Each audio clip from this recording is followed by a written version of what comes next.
अस्सलाम वालेकुम रहमतुल्लाहि व बरकातुहू।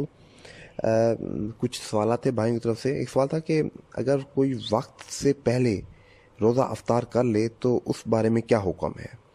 और एक और सवाल था कि सहरी में जो है, सहरी और अफ्तारी में सबसे अफजल चीज़ यानी रोज़ा रखने और रोज़ा खोलने के हवाले से क्या चीज़ बयान हुई है।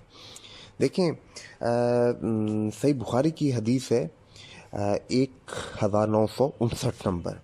हज़रत अस्मा बिन्त अबू बकर रज़ियल्लाहु अन्हा जो है वो फरमाती हैं कि नबी पाक सल्लल्लाहु अलैहि वसल्लम के ज़माने में एक दफ़ा बादलों के आ जाने से जो है वक्त से पहले अफ्तारी हम लोगों ने कर ली और बाद में सूरज निकल आया। तो रावी ने पूछा क्या फिर आप लोगों ने जो है वो रोज़ा दोबारा रखा था।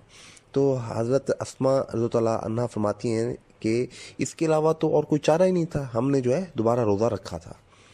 तो मतलब अगर वक्त से पहले किसी ने रोज़ा खोल दिया है किसी भी वजह से तो उसे जो है वो रोज़े की कज़ा देनी होगी, उसे रोज़ा दोबारा रखना होगा।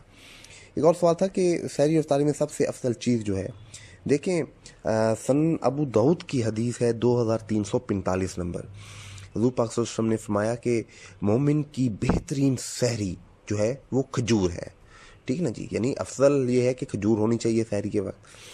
और जामे तिर्मिज़ी में हदीस है 695 नंबर पर, अबू दाऊद में उसका नंबर है 2355 और इब्ने माजा में ये हदीस मौजूद है 1699 नंबर पर।